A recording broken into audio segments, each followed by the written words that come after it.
Hello Borough fans, Jimmy Lees here, Borough Fan TV. So it's a match review show from Saturday's disappointing 2-2 draw against Barnsley. Some people might think I'm wrong for saying it's disappointing, but it's certainly not the result we're looking for. We all like an away point, but was it really what we're looking for? I don't think it was. Mark joins me. Mark, thanks for joining us in the studio today, mate. So yeah, 2-2 draw against Barnsley away, a game where we went behind twice. Thoughts on the game? Very, very, very disappointing, Matt, I think when you go to a place like Barnsley, I think we quite easily should have beaten them. Yeah. Easy. Yeah, I think so. I mean, there was a few comments that I think are a little bit derogatory towards Barnsley. I know AJT went on a little rant saying Barnsley are a championship team, but no, we're a championship team to be fair. Yeah, I agree. No, 7 of the last 8 seasons we're in the championship. Yeah. It's we are a championship team at the moment, so I don't think we should go to Barnsley just think, oh, we should walk all over them. No, just a win. Just a nice easy win.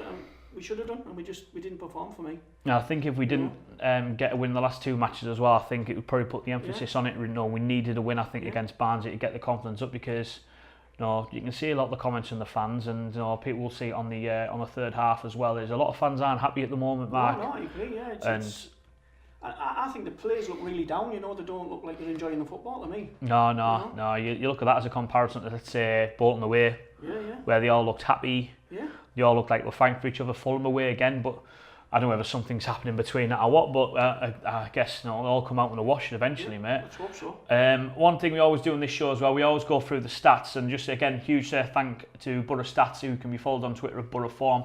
Mark, I'll show you the key stats in the match, and you can have a look here. So, as a match, you'd say, if you didn't look at the result, you look at all these key stats. So, ball possession, we had 67%. We had 21 shots to their 11. We had 6 shots on target to their 3. 8 shots off target to their 6. And 7 of our shots were blocked. Shots inside the box, we had 12. So, to their 5. It's a game on paper there, you'd say, we created chances, we dominated it, didn't we? Should have won, easy. Yeah, they hit the woodwork once.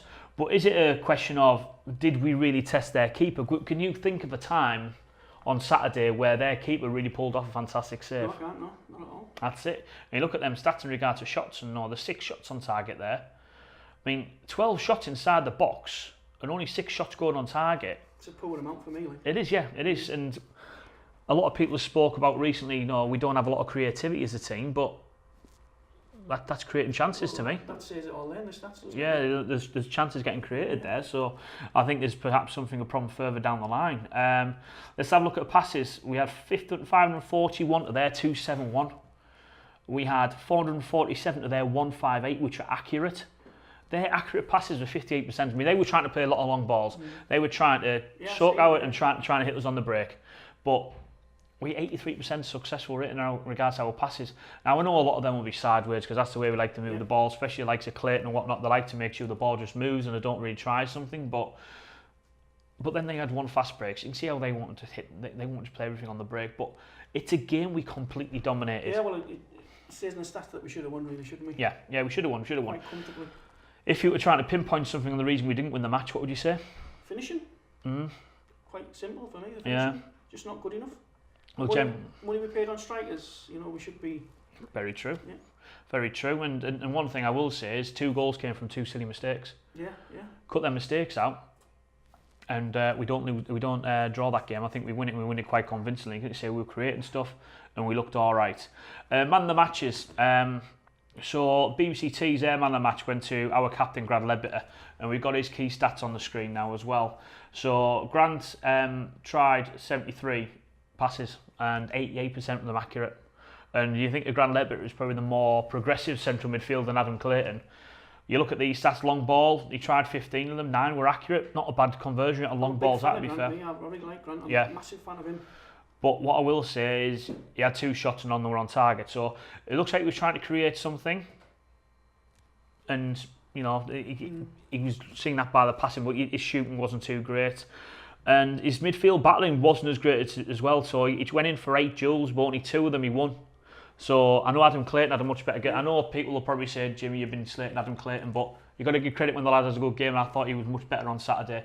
He looks more comfortable with Grant Leadbitter in midfield, I think. They're the two best partnership for me, them two. Yeah, and I'm a Johnny Howson fan myself as well, but it's about what players work better together, and I think the proof's in the pudding with them too. 2 years ago, it was the best midfield partnership in the league, wasn't it? So 2 years is an awful long time in football. So Grant Leadbitter got BCT's man of the match from Neil Maddison, and when looking back through the match, I think he had a good game, controlled and dictated play quite well.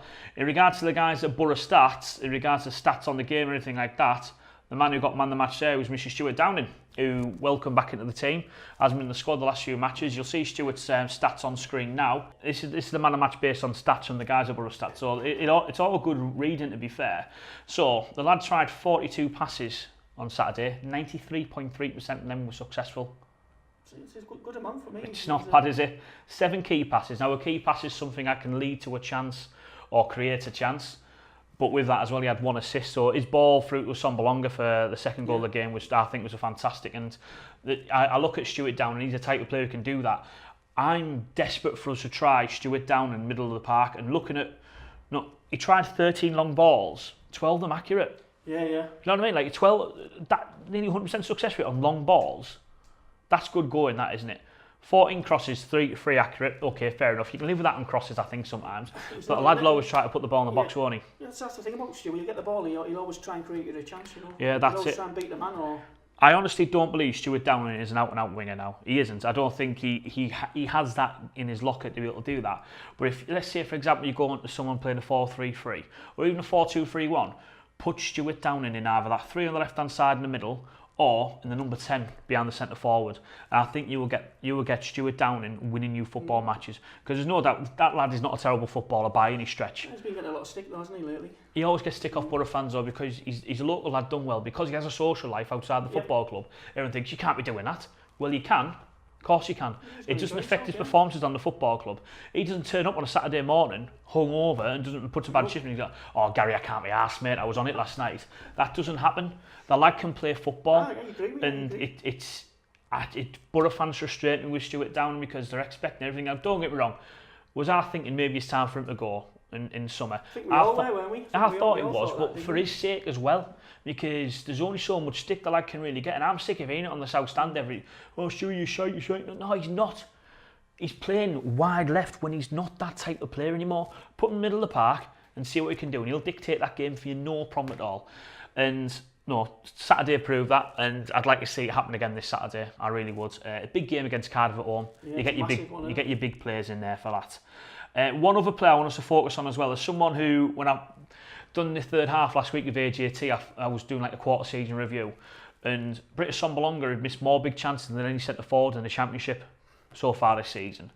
But he got a goal on Saturday, and his stats on the screen now you'll be able to see. So he had 2 shots, 1 on target, 1 was a goal. 1 dribble attempt, 1 successful. Got a goal, no assists. Passes, he tried 19, 100% of them came off. He attempted 15 headers, duels, etc. Only 5 of them came off. He drawn a foul, he gave away 1 foul. Not a bad centre forward performance, would you say? Yeah, it was alright, wasn't it? Yeah. It's improved on, missing a couple of one-on-ones and what have you. And it seems to me with like Britt, with his one-on-ones, he scores these weird little like near corner ones, he did against Burton, but when he has a glaring chance against Nottingham Forest and stuff, that header against Norwich City, like he was free on the edge of the 6-yard box and put it away. It's frustrating to see as a Borough fan, but there's no doubt in the lad is a very, very good footballer. Well, yes, I think given time, he needs to settle, and I think he'll become a Borough great, hopefully. I'd like to think so. I would like to think so. But one thing I think that Gary Monk needs to kind of take into account is we have more than 1 centre forward, and he started every single league match this season. Out of starting every league match this season, there's only him, Ben Gibson, Cyrus Christie and Dan Randolph are the only ones that have started every single league match this season. And we need to ask ourselves, okay, you're not indispensable. We've got Patrick Bamford, we've got Martin Braithwaite, which we'll go on to in a second, Ashley Fletcher, got Rudy Gestead to come back into the team. All have been playing all right this season. Now, we'll go on to Martin Braithwaite now. Scored again. Yeah. So he hasn't got a bad scoring record. No, he started, 2 games for Borough now? I think it is, isn't it? Yeah. No, 3 games for Borough, sorry. 3 games for Borough. He's got 2 goals. He came off the sub-ones. Not a bad record for the lad. Looks sharp and around the box, doesn't he? Yeah, I like him. I really do. Yeah, he's another one. I think given his opportunity, he could go on to be another great for the Borough. I think so. I think what we bought here is a very good technical footballer, someone who can link up play very well, but also someone who's quite a sharp finisher. I think if he has time, it might be a bit different, but you notice his last 2 goals, it's just dropped to him and he's found the corner quite easily. I think I'd like to see him up top. I'd like to see him as a centre forward. I'd like to see us maybe try him up top against Cardiff City and maybe bring a Sombalonga on late on against a tight defence and really work them into the ground. Great shout for me. Yeah. I think he's a good player, and the likes of Bamford and what are knocking on the doors, what will do something. One thing that frustrated me on Saturday was we were chasing the game. So Steve McLaren-esque, like in our cup games, he goes and puts 4 centre forwards on. But with them 4 centre forwards, there was absolutely nobody left on that pitch to create something. He took Stuart Downing off. Who else did he take off? I can't remember who else he took off, but he had 4 centre forwards on that pitch, 2 defensive midfielders in the back 4. What are you going to do with 4 centre forwards? Exactly, you need to create chances for them. That's it. And I like that. Let's give it a go. Yeah, but let's think about it. Yeah. It's like having a dog and barking yourself. You just can't do it. So I think Mr. Monk has to look at that and think, okay, yeah, I want to give this game a go, but I've got 4 strikers I want to use and they all want to play, but play them wisely. For example, we didn't have, I know Traore missed the bus and whatnot, but Marvin Johnson wasn't in the squad. So if this plan isn't working, and it wasn't at one point, where's my plan B?